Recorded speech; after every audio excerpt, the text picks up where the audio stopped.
Shalom. First and foremost, before I get started, I'd like to give all praise, honor, and glory to where it's due to Yahweh, Bahashim Yahushai, Bahashim Achakodash, and double honor to the apostles and the elders of Great Millstone, who were well and who taught us truth. Today's lesson is really going to go into a dream that I had last night. And, we're just going to get straight into it.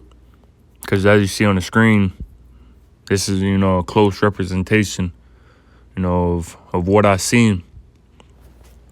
And so just to start it out, I was in a store and I looked outside. And when I looked outside, I seen a tank driving through the city. And behind the tank, there was a truck filled with gas masks, boxes of gas masks. And you could, see that there was gas masks. It was like a military truck. And then behind that military truck, it was another tank. And they was going through the city. And then it fast forwards till I'm in a public space. There's people around, walking, going about their lives, not worrying about, nothing. And then all of a sudden you see this individual right here, a close representation of it. He just pops up in the middle of everybody, in the middle of the space. And when, people at first, they ignore it and they just, continue about their lives, about their day, business, errands, whatever it may be. And then, a few minutes pass in the dream, what it feels like. And the people just, they start noticing it. And they start, inquiring and being, curious and wondering, who is this? What's he doing? And then as the people are, curious and they start, looking at him, wondering what he's doing, a older lady walks up to him. And when she walks up to him, he grabs her. And when he grabs her, it's not like a gentle grab. This is a forceful grab to where he grabs both of her arms and they could, damn near break. That's how forcefully that he was grabbing her. And then when that happens, everybody just starts running. They took off. I took off with them. Didn't know what was going on. And then after that, it kind of fast forwards again. And there was the news had reported on it. And they called them the champions. The champions. And, people would be like, yeah, my encounter with the champions, or, don't let the champions get you. And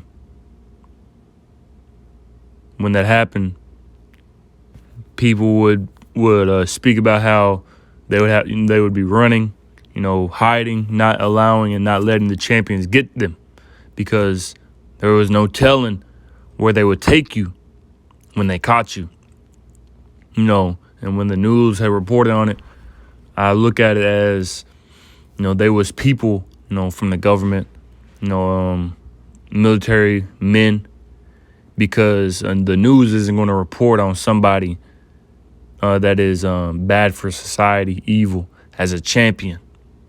So these were people that was deemed, good in the eyes of the government. And that was really it.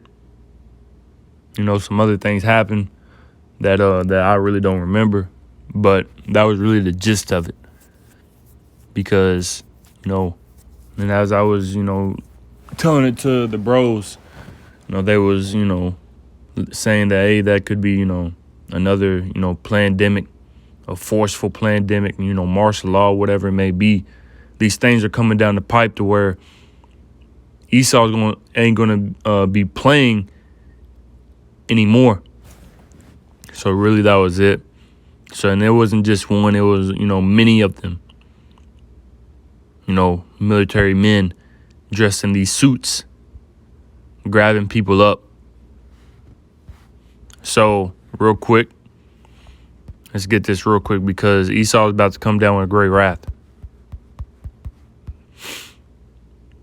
Or at least I don't know why I got it. I know where the scripture is. Revelation 12 and verse 12, and it reads, "Therefore rejoice, ye heavens, and ye that dwell in them. Woe to the inhabitants of the earth and of the sea, for the devil is come down unto you having great wrath, because he knoweth that he hath but a short time." They're about to come down with great wrath. Slag you for that. There's a term called order ab chaos. That term order ab chaos, which has been thrown around a lot.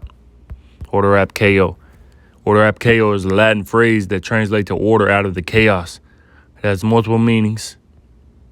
So let's see. Let's see meaning, which we know in the English it means order out of the chaos.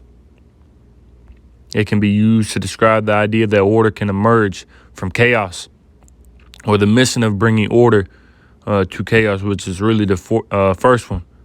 Going into order can emerge from chaos. So within chaos, they can bring order. And they are coming to a point where they're going to present a chaos. And then they're going to present the idea of an order that comes from that chaos. They're going to bring the chaos. And let's see this second. It says in the Scottish Rite, the motto order ab chaos represents the idea that the chaos, that's really nothing. But order ab chaos, order out of the chaos. And this is where they're going to come down with great wrath. And then within that great wrath, they're going to bring about order. Again, Revelation 12 and 12, "Therefore rejoice, ye heavens, and ye that dwell in them. Woe to the inhabitants of the earth and of the sea, for the devil is coming down unto you having great wrath, because he knoweth that he hath but a short time." So they're going to come down with great wrath, man. It says, "For the devil has come down to you in great anger, knowing that he has little time and they have little time." So they got to bring forth their NWO. They got to bring forth their agenda, their enterprise. And they're going to do it very forcefully, very angrily. They done playing games. The elites, the ones in rulership today, they're done playing games. We're coming to the times and we see it before our very eyes that they are about to come down. However it may be, however they may do it, they are about to bring chaos. And within that chaos, they will bring the order, because individuals would not willingly conform to their NWO, to their agenda. So in order for the people to conform and to comply, they got to bring about that chaos, to where they plead and beg for the elites and the higher ups to help them no matter what. Just help me get back to my daily life. Just help me get back to how I used to be. I'll do whatever. Whether that be through a disease, whether that be through all hell breaking loose, which all this is going to happen regardless. There's so many ways that they can bring about this. And it could be more than one way that they do this. They could bring everything. They could throw everything in the kitchen sink at you. This is Esau we're talking about. Because they're not going to come down easy. Please conform to our agenda. Please, no, they're not going to do that. They're just going to do it, man. Forcefully, to make it to where you have no choice but to serve them or to die. So who are you going to serve? The Most High or the elites? 2 Ezra 16 and verse 60, it might have been 70. 2 Ezra 16 and verse 70. "For there shall be in every place and in the next cities a great insurrection upon those that fear the Lord." Let's get that word insurrection real quick.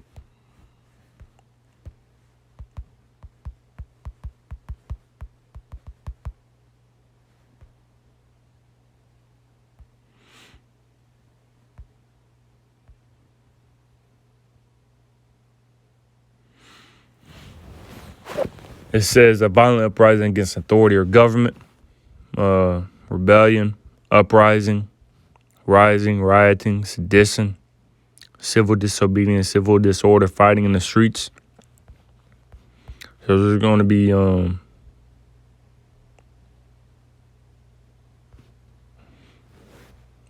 be great persecutions against, the people who fear the Lord, starting with the elect of the nation of Israel, man.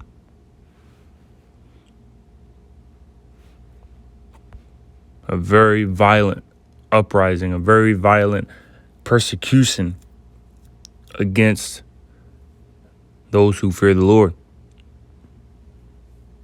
It says, verse 71, they shall be like madmen, sparing none, but still spoiling and destroying those that fear the Lord. So they're not going to care who you are. If you're not with them for their agenda, then you're against them. And they're going to come and they're going to grab you up. They ain't going to spare you. Verse 72, for they shall waste and take away their goods and cast them out of their houses. So we're coming to the time when Esau is not going to spare you. The elites, they're going to tell their men that are under them, hey, if they don't listen, if they don't comply, kill them. If they're not with us, they're against us. It says, verse 73, then shall be known who are my chosen, and they shall be tried as the gold in the fire. So the Lord is going to be with his elect in that day. He's going to protect them. He's going to guide them, keep them from this time. It's going to be known who the Lord's chosen is in that day. Those who stood stiffly for the name of the Lord. Those who wasn't afraid. Those who didn't doubt, but believed that the Lord was their guide. These are the times that we're coming into. And it's being made manifest that we are at the end of this wicked kingdom. The end of this sinful, perverse nation, this sinful, perverse kingdom. Showing you that. And like I said, the people just walking around like nothing was happening. Like, this isn't it. Matthew 24 and 37, but as the days of Noah were, so shall also the coming of the Son of Man be. For as in the days that were before the flood, they were eating and drinking, marrying and giving in marriage until the day that Noah entered into the ark, and knew not until the flood came and took them all away. So shall also the coming of the Son of Man be. So people just going about their lives, man, until that day came, until chaos broke loose, until it rained, and knew not, and took them all away. This is what Esau is about to do. Took them all. He's about to take you away. If you're not with his agenda, then you're going to be put down. There's no escaping what is to come except through Yahweh B'Shem Yashai. What are you going to do? We're going to trust in the Lord. A time like no other is coming to this society. Matthew 24 and Matthew 24 and 21, Matthew 24 and 21. For then shall be great tribulation, such as was not since the beginning of the world to this time, no, nor ever shall be. Great anguish, greater anguish than any time since the world began, as it says in the NLT. A time like no other. So any time that you can think of since the world began is going to far eclipse and far surpass any of those. It's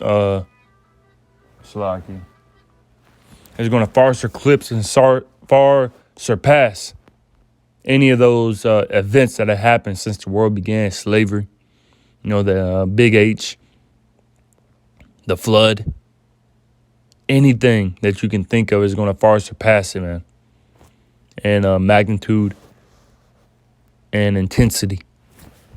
These are the times that the Lord Yahweh B'Shem Yashai spoke of to the Israelites.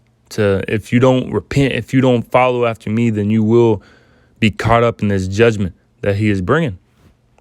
Jeremiah 30 and verse 5. And these, for thus said the Lord Yahweh, we have heard a voice of trembling, of fear and not of peace. And I meant to mention as well when I had this dream last night and I woke up from it after it ended. I had never been, because saying it is one thing, but then, actually going through it in the dream is another. Because I've never been scared, or fearful of dreams. Because I've had dreams where something that if it happened to you in your life, it would be, scary. You'd be frightful. But in this dream, it was intense. You could just feel the aura around you that this is it. And I was very fearful in the dream. I was scared, and I've never felt scared in a dream before. And then when I woke up from that dream, I was scared. I was very fearful, and that's how intense the dream was. Because I may say it, and it may not seem like it was intense, but when I went through that dream, I was scared, showing you that no matter what we may say, that hey, we ready, we want this to happen, but at the same time, it's going to be very, very terrible, very scary, very dark and evil times that we are coming into. There is no peace coming to this society. There is no brightness. There is no light in the coming times ahead, but of trembling and of fear. And that's how I felt in the dream. And also when I woke up, I'm like, damn, I woke up. I said, damn, I was scared, man. Because there some other stuff happened that I can't remember. It may have been more vivid, than how I'm saying it. But trembling and of fear, man, not of peace. Verse 6, ask ye now and see whether a man doth travail with child. Wherefore do I see every man with his hands on his loins as a woman in travail, and all faces are turning to paleness. So you got to imagine, when a woman gives birth, she's screaming, she's wailing, anguish, crying, screaming. This is what Jeremiah saw, but he didn't see women doing this. He seen men crying, travailing, crying, travailing in anguish. And this is what he's seen. Why is he seeing men doing this? Verse 7, alas, for that day is great, so that none is like it. So that none is like it. It is even the time of Jacob's trouble, but he shall be saved out of it. And then NLT, it says, in all history, there has never been such a time of terror. It will be a time of trouble for my people Israel. Yet in the end, they will be saved. The elect shall be saved. He shall be saved out of it. Going into the elect of the nation Israel shall be saved out of it. We're coming into a time of terror like no other. A time like no other is approaching this society, man. And if you are not right, speaking to myself first and foremost with the Lord, Yahweh Shem Yashai, in the eyes of the Lord, you will not make it. You will not be preserved. You will not be kept. You will not be guarded and protected in the times to come. And this is what we're seeking after, that the Lord protects us in the times to come. Cries of fear, man. There is terror and no peace. There is no peace coming to this society, but anguish, desolation, destruction, terror, wailings, darkness. No brightness is coming to this world, man. That's what it says, even very dark. Amos 5 and verse 18, woe unto you that desire the day of the Lord Yahweh. To what end is it for you? The day of the Lord Yahweh is darkness and not light. As if a man did flee from a lion and a bear met him, or went to the house and leaned his hand on the wall and the serpent bit him. Shall not the day of the Lord Yahweh be darkness and not light, even very dark and no brightness in it? And then NLT verse 20 says, yes, the day of the Lord Yahweh will be dark and hopeless, without a ray of joy or hope. This is what we're coming into, man. And if you are not right with the Lord, you will not be saved and protected from the times to come. So, Lord willing, this lesson was edifying to the spirit, to the body, and to the fold. And before I end it off, I'd like to give all praise, honor, and glory to Yahweh, Bahashim Yahushai, Bahashim Chakodash. And double honors once again to the apostles and the elders of Great Millstone. Until next time, Shalom.